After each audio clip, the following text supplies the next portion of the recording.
Hello students. Welcome back to my channel @सेड by side. बहुत सारे बच्चों के मुझे डीएम आ रहे थे। मैम, बी फार्म का form filling registration process please explain करो, उस पे वीडियो बना।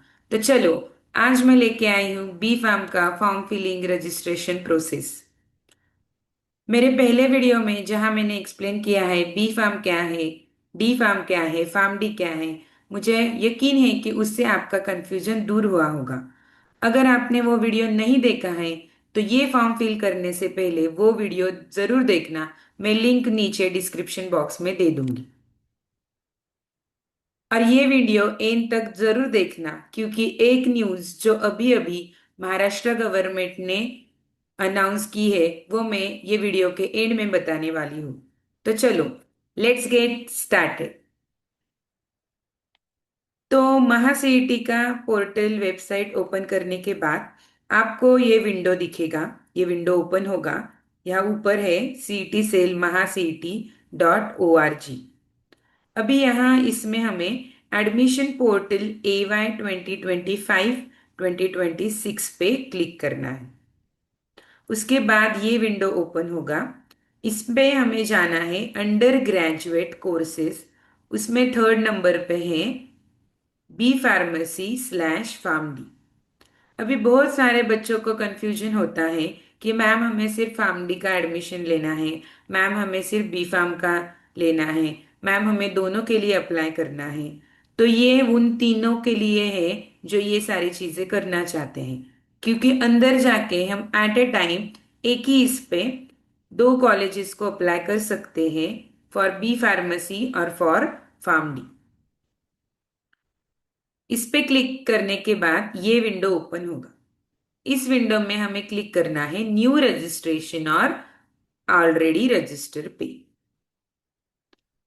अभी इसमें दो चीजें हैं, एक तो साइन इन करो, नहीं तो न्यू यूजर रजिस्ट्रेशन करो। जो बच्चों ने सीईटी का एग्जाम ऑलरेडी दिया है उनके पास वो ईमेल आईडी पासवर्ड होगा जो उन्होंने सीईटी के एग्जाम के फॉर्म फिलिंग के टाइम भरा होगा। तो वो ही इधर फिल करना है और साइन इन करना है।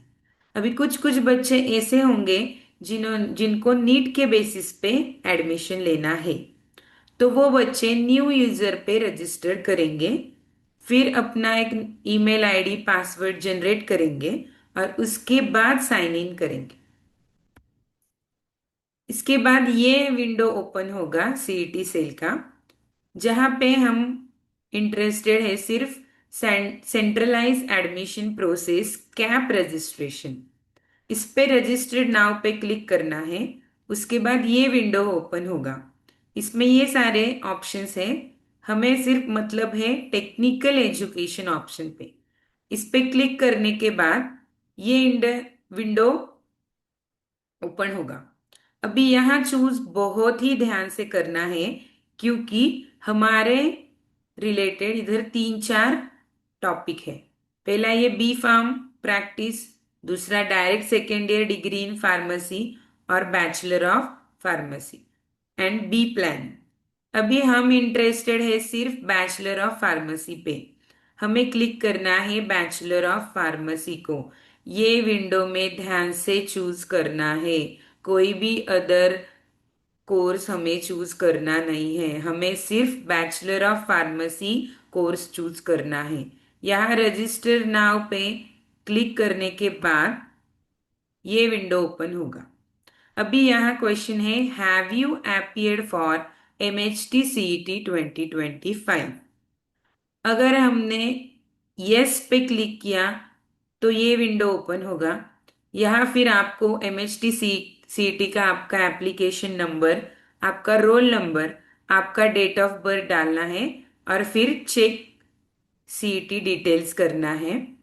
और अगर कुछ बच्चों ने नो क्लिक किया तो ये विंडो ओपन होगा। इसमें कुछ नहीं करना है, सिर्फ ये सारे इंस्ट्रक्शंस रीड करने हैं दोनों बच्चों को। जिन्होंने यस चूज किया है उनको भी, नो चूज किया है उनको भी। ये सारे इंस्ट्रक्शंस रीड करने हैं। There are 7 instructions given and then you have to choose on I have read all the important instructions. ये चूज करने के बाद क्लिक करना है सेव एंड प्रोसीड। अभी उसके बाद ये विंडो ओपन होगा, रजिस्ट्रेशन डिटेल्स, उसमें है पर्सनल डिटेल्स। अभी पर्सनल डिटेल्स में candidate full name as per HSC marksheet, 12th के मार्कशीट पे जो भी कैंडिडेट नेम होगा वो as it is candidate name इधर फिल करना है। आपका father's name, gender, date of birth, religion, annual family income, mother's name, gender confirm, confirm date of birth, religion and mother tongue, ये सारा चूज करना है। अभी रीजन में रूरल और अर्बन ये दोनों है, तो तुम्हारा कौन सा है, रूरल रीजन होगा तो रूरल चूज करो, नहीं तो अर्बन चूज करो। उसके नीचे ये विंडो होगा जहां एड्रेस लिखना है। Address should be in 2 lines, at least 2 lines में एड्रेस लिखना है, फिर ही ये विंडो आगे जाएगा। इधर लिखना है state, taluka, pin code, district, village, telephone number अगर होगा तो, फिर करना है सेव एंड प्रोसीड। अभी बच्चों ये बात ध्यान में रखो, जहां रेड एस्ट्रिक सिग्नेचर है, सिंबल है, वो कंपलसरी फिल करना ही करना है, उसके सिवाय सेव और प्रोसीड नहीं होगा। इसके बाद आपने जो मोबाइल नंबर डाला है रजिस्ट्रेशन के टाइम पे, वो मोबाइल नंबर पे ओटीपी जाएगा। जो ओटीपी आएगा वो इधर टाइप करना है, वेरीफाई ओटीपी करना है। अगर एक बार में ओटीपी नहीं आया तो रिसेंट ओटीपी करना है, फिर ओटीपी इधर टाइप करना है और करना है वेरीफाई ओटीपी। उसके बाद आपका एप्लीकेशन आईडी आएगा।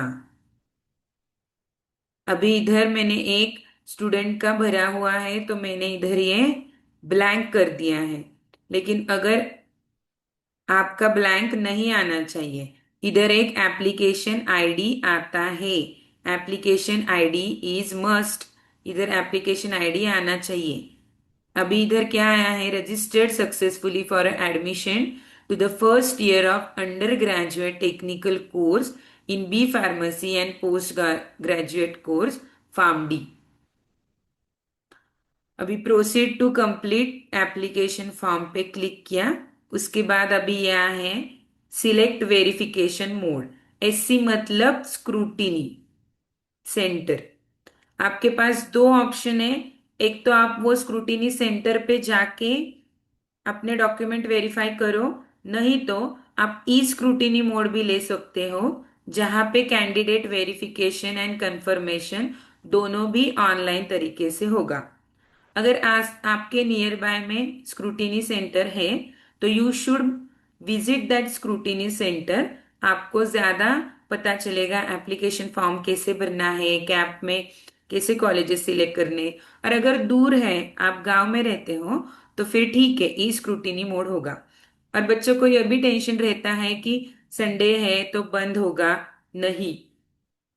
Every scrutiny centre 10 AM to 6 PM चालू रहता है, Sunday, Saturday, holiday, all days पे। तो कोई टेंशन नहीं है, फिजिकली स्क्रूटिनी मोड चूज करो और फिर आगे फॉर्म अपना कंफर्मेशन करके लो। अभी अगर फिजिकल स्क्रूटिनी पे प्रोसीड किया तो ये ऑप्शन आएंगे। तो आपको डिस्ट्रिक्ट चूज करना है, स्क्रूटिनी सेंटर चूज करना है और डेट चूज करना है, क्योंकि आपको स्लॉट बुक करना पड़ता है। उसके हिसाब से आप स्क्रूटिनी सेंटर पे जाके अपने डॉक्यूमेंट्स वेरीफाई कर सकते हो, कंफर्म कर सकते हो। अभी इधर स्लॉट बुकिंग है, डिस्ट्रिक्ट आपका कौन सा है नियर बाय। अगर मैं पुणे में हूँ तो मेरा स्क्रूटिनी सेंटर मुझे नियर बाय में है, मराठवाड़ा मित्र मंडल कॉलेज ऑफ फार्मेसी थेरगांव में है, वो स्क्रूटिनी सेंटर मुझे नजदीक है, तो मैं वहां जाऊंगी। अगर आप भी पुणे या पिंपरी चिंचवड़ में हो तो ये स्क्रूटिनी सेंटर में जरूर जाना, आपको कॉलेज भी देखने मिलेगा, बहुत ही बढ़िया कॉलेज है। तो सिलेक्ट डेट पे है, आपको जो भी डेट इधर कन्वीनियंट है वो आप सिलेक्ट कर सकते हो। फिर उसके बाद तुम आपको चूज करना है start time and and time. इधर है blue book slots, vacant seats कितने हैं यहाँ दिख रहे हैं। अगर इधर 0 वैकेंट सीट्स रहेंगे तो ये स्लॉट पे आप बुकिंग नहीं कर सकते। जहाँ पे वैकेंट सीट्स अवेलेबल है वो बुक करो और बुक स्लॉट कर दो। उसके बाद अभी देखो यहाँ हर जगह प्रोसीड या सेव नहीं आया है क्योंकि एक ये स्टूडेंट का था, उसका हमने स्क्रीनशॉट लेके रखा है फॉर वीडियो पर्पस। तो जो भी विंडो पे एंड तक जरूर जाना और उधर देखना सेव और प्रोसीड होगा, उस पे क्लिक करोगे तो आपका नेक्स्ट विंडो ओपन होगा। तो अभी यहाँ देखो ऊपर क्या आया है, book slot, your slot is book successfully, following are the details. अभी आपका एप्लीकेशन आईडी आया होगा, टाइम आया होगा, डेट आया होगा और स्क्रूटिनी सेंटर का नेम एंड एड्रेस आया होगा। अगर इसमें कोई प्रॉब्लम है तो आप लोग रीशेड्यूल कर सकते हो, नहीं तो प्रोसीड कर सकते हो। नाउ अभी ये विंडो में आपको साइड में है एडिट और फिल एप्लीकेशन फॉर्म, और ये सब यहाँ तक वेरिफिकेशन मोड, ये आप फिर से जाके उसमें एडिट कर सकते हो। अभी नेक्स्ट है claim your type of candidate. अभी अगर पासिंग एसएससी और एचएससी से हुआ है तो आप महाराष्ट्र टाइप ए में हो। हर एक चीज ध्यान से पढ़ना है फिर ही सिलेक्ट करना है। एक नॉर्मल चीज, एक नॉर्मल गलती भी आप सब लोगों को आगे प्रॉब्लम दे सकती है। A candidate who does not fall in A above, who is the father or mother domicile in a state of Maharashtra type B. अभी ये आपके हिसाब से सिलेक्ट करना है type A, type B, type C, type D, type E. और outside Maharashtra रहोगे तो ओएमएस का ऑप्शन शुरू करना है। ऑन बेसिस ऑफ दिस आगे हमको, अगर आपने टाइप 1 सिलेक्ट किया है उसमें तो ये विंडो ओपन होगा। उसमें हमें फिल करना है select type of document required for uploading. अगर मैंने ये सिलेक्ट किया है birth certificate, domicile certificate, school leaving certificate, अभी डिपेंड होता है कास्ट पे। अगर आप ओपन कैटेगरी से आते हो तो आपको सिर्फ स्कूल लिविंग सर्टिफिकेट लगेगा, डोमिसाइल सर्टिफिकेट लगेगा, एचएससी एसएससी के मार्कशीट्स लगेंगे। लेकिन अगर आपको कास्ट में से अप्लाई करना है तो आपको नॉन क्रिमिनल सर्टिफिकेट लगेगा, आपको आपका कास्ट सर्टिफिकेट लगेगा। ईडब्ल्यूएस से अप्लाई करना है तो ईडब्ल्यूएस का सेपरेटली सर्टिफिकेट आपको लगेगा। ये सब क्राइटेरिया रहते हैं depending on your candidate type. यहाँ हमको डॉक्यूमेंट्स अपलोड करना पड़ता है। अगर इधर बर्थ सर्टिफिकेट कोई भी आप चूज कर सकते हो, डिस्ट्रिक्ट चूज करो कहाँ से एचएससी एसएससी पास हुए हैं। मैंने डोमिसाइल सर्टिफिकेट चूज किया है, उसमें पुणे, मैंने एसएससी भी पुणे से किया है, एचएससी भी पुणे से किया है, मेरा तालुका भी पुणे है। तो ये मैं पूरा सब डालूंगी। विद्यापीठ कौन सा है वो आप डालो। मेरा पुणे यूनिवर्सिटी था, लेकिन ये एक स्टूडेंट का है तो ये थोड़ा सा डिफरेंट है। Select category to which you belong, इधर आपको अभी चूज करना है which category do you belong, open और कोई भी कैटेगरी होते हैं तो। अगर ओपन है तो ये विंडो ओपन होगा। योर एनुअल इनकम लिखना है। इफ आपको ईडब्ल्यूएस से अप्लाई करना है यस और नो सिलेक्ट करना है।